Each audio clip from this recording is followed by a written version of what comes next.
여러분 반갑습니다. 화순대공학교 윤영 목사입니다. 네, 오늘 드디어 마지막 수업입니다. 다음 주에는 대면에서 이제 수료 예배만 마치면 되겠네요. 수고하셨고요. 오늘은 제 강의가 이단의 실체와 바른 성경관에 대한 내용을 이야기하려고 합니다. 아, 오늘 이단에 대한 그 강의를 좀 하는데요. 이제 첫 시간은 이단의 그런 상황들을 좀 말씀드리고 두 번째 시간은 이제 좀 한 절반 정도는 음, 이슬람에 대한 내용을 좀 말씀을 드리려고 합니다. 끝까지 잘 같이 함께 따라와 주셨으면 좋겠습니다. 자, 오늘 그 이단에 대한 이단이라는 그 용어부터 좀 살펴보시면 원래 이단이라는 그 뜻이 선택받은 자, 뽑힌 자라는 그런 그 뜻을 가지고 있습니다. 그런데 이제 이게 그 어떤 철학적인 학파를 지칭한다고 해서 이제 나중에는 조금 약간 좀 그 달라지죠. 그 의미가 좀 달라지는데 이제 신학적인 오류를 지닌 그런 분파를 찾아내는 그런 단어로 이제 사용이 되게 되어졌어요. 어, 그래서 이제 이단의 그 한자의 의미를 좀 보시면 끝이 다르다는 그런 뜻입니다. 끝이 다르다.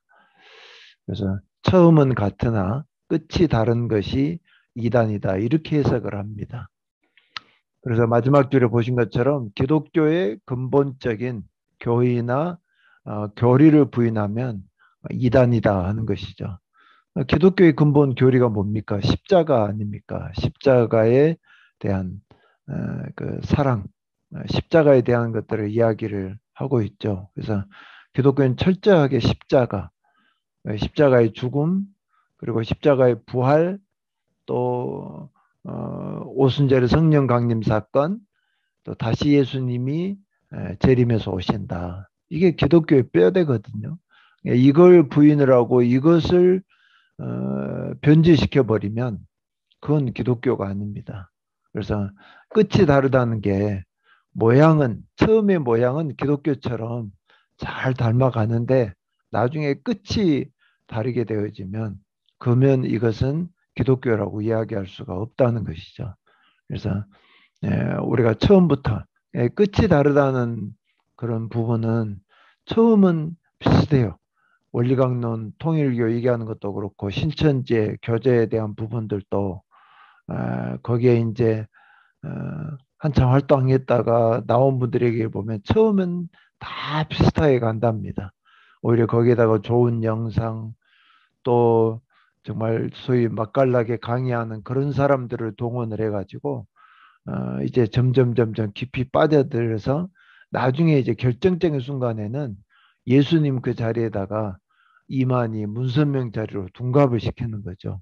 그런데 그때는 이미 빠져나오기가 쉽지 않습니다. 그냥 그렇게 끝에까지 가버리면 결국은 헤어날 수 없는 길이 상황이 되거든요.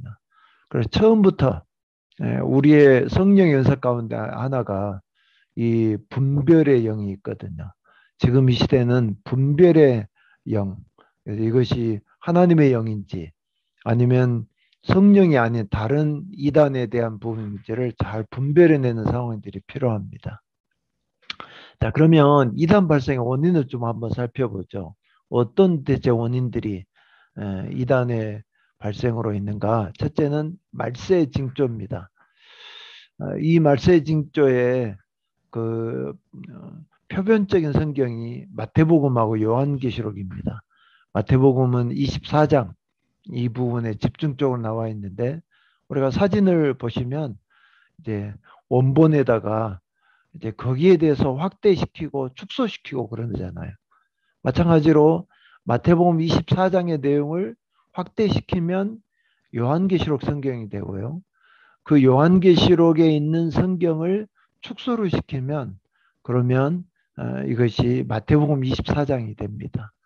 그러니까 사진이 원본에 확대해도 또 축소시켜도 그 얼굴은 그대로 나와야 되잖아요.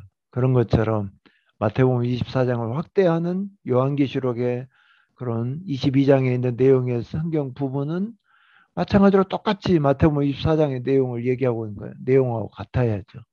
또 요한계시록을 축소를 시키면 마태복음 24장이 되어집니다. 이런 상황들이 나오는 게 이게 이제 성경에서 이야기하는 그런 내용들인데 그 내용의 핵심이 뭐냐? 이단들에 대한 설명하면서 그 내용의 핵심은 말세에 대한 징조다. 말세 때는 이런 부분들이 나타난다는 거죠. 근데 이 이단들이 나타나는 것의 가장 특징적인 요소가 이 사람들은 거짓말입니다. 순간의 그런 위기의 상황들. 지금 이제 내년 3월 달에 우리가 아는 것처럼 대통령 선거가 있잖아요. 그러면 그 대통령 선거 때 여당, 야당 이제 각 대표자 한 명씩이 나오겠죠. 그러면 그 후보자들을 압축하고 또 압축해서 뭐 8명 또 4명 그렇게 해서 이제 나중에 뭐 결선 투표 어떤 과정을 통해서 해야 돼. 한 명을 선택할 거 아닙니까? 그 선택하는 과정에는 철저한 검증이 있습니다. 그 사람의 인품, 그 사람의 도덕성, 또 그 사람이 가지고 있는 사상, 이 사람이 국민의 그런 대표자로서 외교적인 활동 이런 부분들을 할 수 있는 것인가 이런 걸 검증하지 않겠습니까? 자, 국가의 대표자를 뽑는 대통령을 뽑는 것에도 이렇게 행하는데 그렇다면 이 교회 안에 대한 우리의 직분자를 세우는 거랄지 또 교회 안에 어떤 또 교회 대표자인 또 목회자를 청빙하는 과정이랄지 이런 것에도 철저한 검증을 할 것입니다. 검증이 그만큼 중요한 것입니다.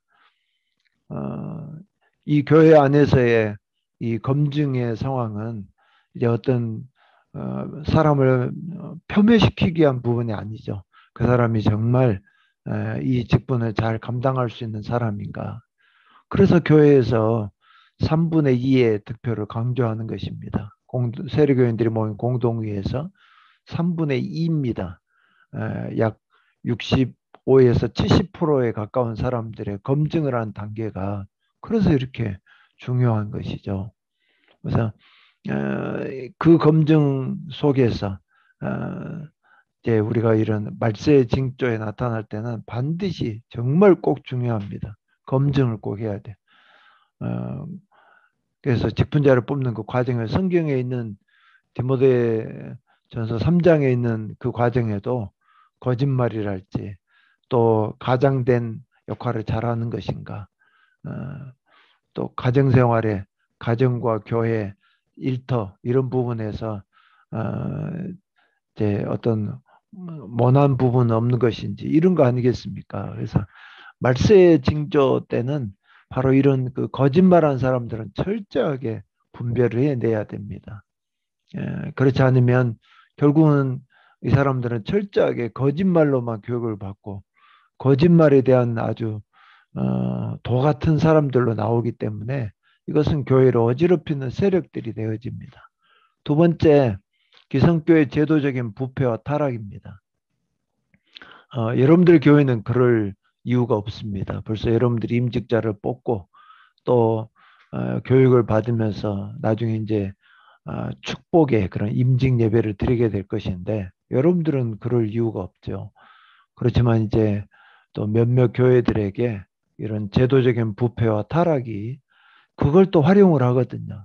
그리고 이단들은 기가 막히게 냄새를 맡고 나타납니다. 그리고 이것을 교회를 더 분란을 시켜요. 교회를 화합하지 못하게 만드는 이런 상황들에 외부적인 상황들도 작용을 해서 내부는 내부대로 혼란스러운데 외부까지 동원이 되니까 교회가 그 문제를 해결하는데 상당한 시간이 걸리는 것입니다. 그래서 건강한 교회를 세워가는 게 우리가 교회를 교회답게 세워가면서 이단들이 출입하지 못하게 하는 그런 하나님의 건강한 교회로 세워가야 되는 그런 사명을 우리 직분자들이 맡은 것입니다. 그 다음에 이제 이단 분별의 기준을 좀 한번 볼까요? 이게 보면 첫째는 정통교회가 예수 그리스도의 십자가 구속의 도리를 믿는 데 반해 이단들은 이를 부인하고 있다는 겁니다. 정통교회는 철저하게 십자가입니다. 십자가에 대한 구속의 도리. 지금 이 내용에 제가 기록해 놓았습니다만 원리강론이랄지 통일교 주장을 보면 십자가에 실패하는 과정만 강조하거든요. 죽음은 십자가로 인해서 구원에 실패했다고 얘기해요.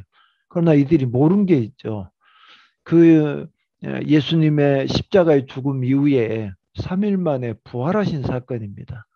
그러니까 기독교의 뼈대는 예수님의 그런 십자가의 죽음과 그 죽음은 나의 죄를 구원하시기 위한 속량의 방법입니다. 그 의미를 철저하게 담고 있지 않습니까? 그래서 십자가의 죽음 이후에 부활이 강조되어야죠. 부활과 그 부활의 사건 이후에는 120명의 문도들이 모여서 성령 강림 사건을 체험하죠.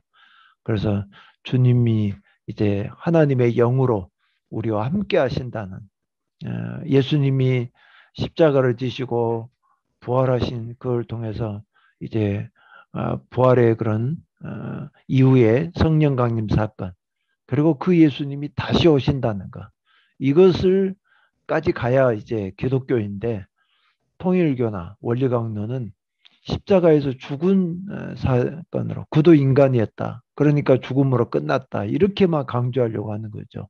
그러나 그러지 않습니다. 기독교는 철저하게 십자가의 죽음과 부활 그리고 그 부활을 통해서 성령 강림 그리고 다시 재림해서 오시는 것까지가 강조되는 것. 이게 기독교의 뼈대입니다. 기독교의 교리인 것입니다.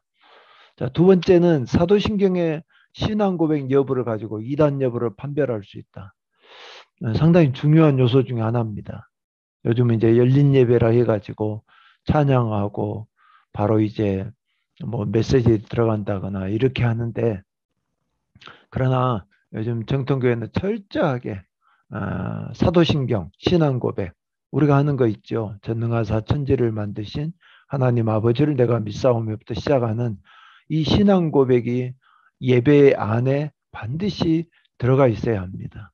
이건 굉장히 중요해요. 이 사도신경은 그리고 신앙 고백은 우리의 고백을 입술로 하나님 앞에 우리의 믿음을 고백하는 것이기 때문에 사도신경을 신앙 고백으로 채택하고 있습니다. 그런데 그 사도신경을 이단들은 부인하거든요. 여러분들이 유튜브 보면 사도신경에 대한 그 부정적인 견해들을 올려놓은 부분이 있습니다. 여러분 이것을 좀 현혹당하지 않으셨으면 좋겠어요. 우리는 철저한 신앙 고백, 사도신경에 의해서 교회가 세워져 간다는 것을 꼭 명심하기를 원합니다. 세 번째는 성경관입니다.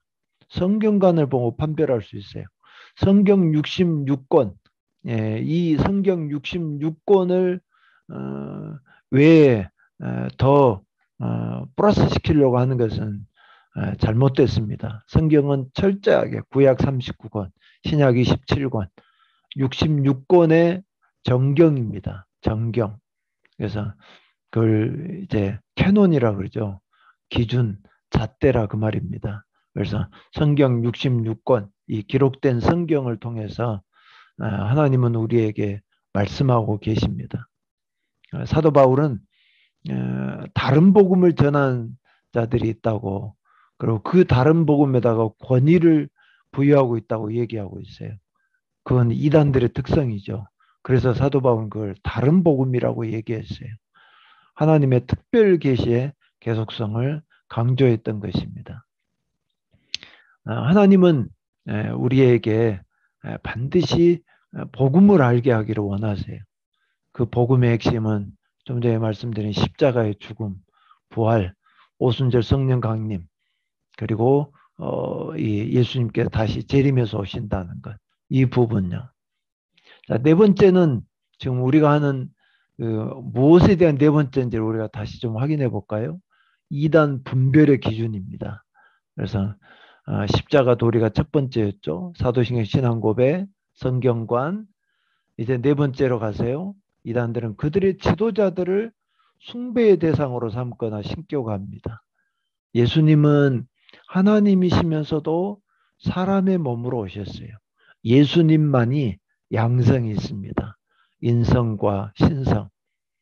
그런데 이것을 이단들의 교주가 어, 이단의 교주로 하면 이제 오늘날은 이제 문선명 집단들 또 이만희 신천지 집단들 이런 사람들 그래서 거기에다가 처음에는 비슷하다고 그랬습니다. 교재도 비슷하고 우리와 똑같이 성경 공부하는 것 같아요. 그러나 그것이 이제 점점 깊이 있게 들어가서 나중에 그 예수님의 이름으로 기도하는 그 자리에다가 자기들의 교주의 이름을 삽입을 해서 합니다. 예수님이 빠지고 교주들의 이름이 들어와요. 숭배의 대상으로 만들어버린 거죠. 신격화 시키는 것입니다. 그래서 뭐 재림의 예수, 말세 마지막 종, 하나님의 어린 양, 선지자, 보혜사 성령, 심판주 하나님, 새 하나님, 하나님의 부인, 뭐 하나님의 둘째 아들 등 각가지 신격화된 명칭으로 불리우는데 이것은 전부 이단 집단들이 자기 지도자에게 붙인 내용입니다. 다섯 번째는 이단들은 불건전한 신비주의 원상에서 독버섯처럼 발생합니다.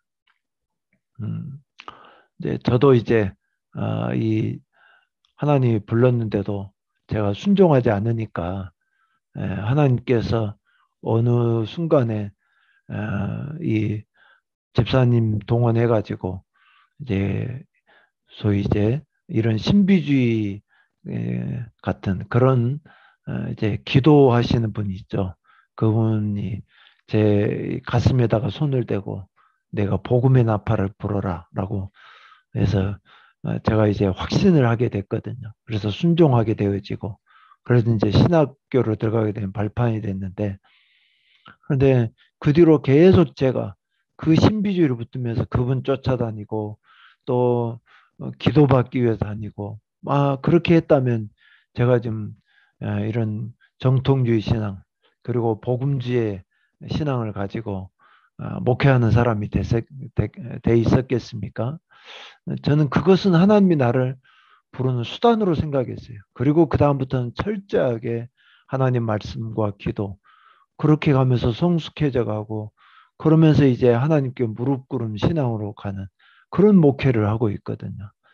그러니까 여러분들도 한 번의 그런 신비주의를 마치 전부인 것으로 우리가 매도하면 안 됩니다. 하나님이 순간의 그런 도구로 지금은 꿈을 통해서 부를 이유가 없어요. 말씀이 있는데요. 왜 옛날 구약처럼 그렇게 말씀을 떠나가지고 신비주의 위주식으로 그렇게 우리를 부르겠습니까? 그럴 연유가 없어요. 제가 좀 전에 말씀드린 것처럼 이제 그 뒤로 그건 하나의 순간 하나님이 나를 부르신 과정으로만 활용했을 뿐이고 그 뒤로는 철저하게 이제 순종하면서 말씀과 기도 신앙으로 그렇게 목회사역을 감당하고 있습니다. 여러분들도 여러분 섬기는 교회를 그런 신비주의로 가는 게 아니라 여러분들의 담임 목사의 신앙의 지도를 받으면서 철저하게 말씀 붙들고 또 기도하면서 하나님의 뜻을 묻고 그래서 인격적인 모습으로 여러분들의 신앙을 고백하기를 원합니다. 그렇게 가지 않으면 이 항존 직분자, 교회 안에서 중직자의 직분을 맡은 나로 인해서 여러분들을 보는 여러분들을 멘토로 세워놓고 모델로 해서 닮아가기를 원하는 성도들이 여러분 교회 안에 있어요. 누구든지 이제 기존의 성도들은 바로 눈에 보이는 목사님과 또 이런 항존 직분자들의 신앙을 보면서 우리가 바로 이렇게 하나의 모델로 삼거든요. 그런 것처럼 여러분들도 나의 자리가 얼마나 중요하다는 사실을 깨닫고 잘 이 사역들을 감당해 나아갔으면 좋겠습니다. 그다음에 이제 여섯 번째로 좀 볼 것은 성경 해석에 있어서 이 사람들은 오류를 범한다는 것입니다. 그 오류라고 하는 것은 요한계시록 성경에 보면 나오지 않습니까? 성경에 보면 하나님 말씀에 대해서 더하지도 말고 빼지도 말라고요. 하나님 말씀은 가감하지 말라고 얘기합니다. 더하면 더한 것에 대한 하나님의 무서운 심판이 있고 빼면 뺀 것에 대한 하나님의 심판이 있다라고 얘기하고 있습니다. 오늘 여러분들이 이제 이 우리의 분별이 혼탁한 이 시대, 우리가 중심을 잡는 목사님과 여러분들이 교회 안에서 이런 상황들을 잡고 또 이런 상황들이 있으면 반드시 목사님께 말씀하시고 또 그래서 깊이 있게 의논을 해서 자꾸 복음의 상황에서 뒤처지려고 하는 또 자꾸 이탈해 가려고 하는 뭔가 대열에서 흩어지면 이 짐승 세계에서 먹잇감이 되잖아요. 같이 함께 가야 그래야 이제 사는데 그 대열에서 떨어지면 반드시 이런 이단들의 먹잇감이 돼서 그 먹잇감이 되면 다시 이제 자기가 전에 다녔던 교회 거짓말로 위장해 가지고 거짓 위선으로 들어와서 바로 우리를 독버섯처럼 우리 교회를 흔드는 그런 주도적인 세력들이 되고 맙니다. 그것을 우리들이 잘 감당해내는 하나님의 귀한 사역들을 우리가 끝까지 아름답게 멋지게 승리함으로 내는 그런 우리 모두가 될 수 있기를 축복합니다.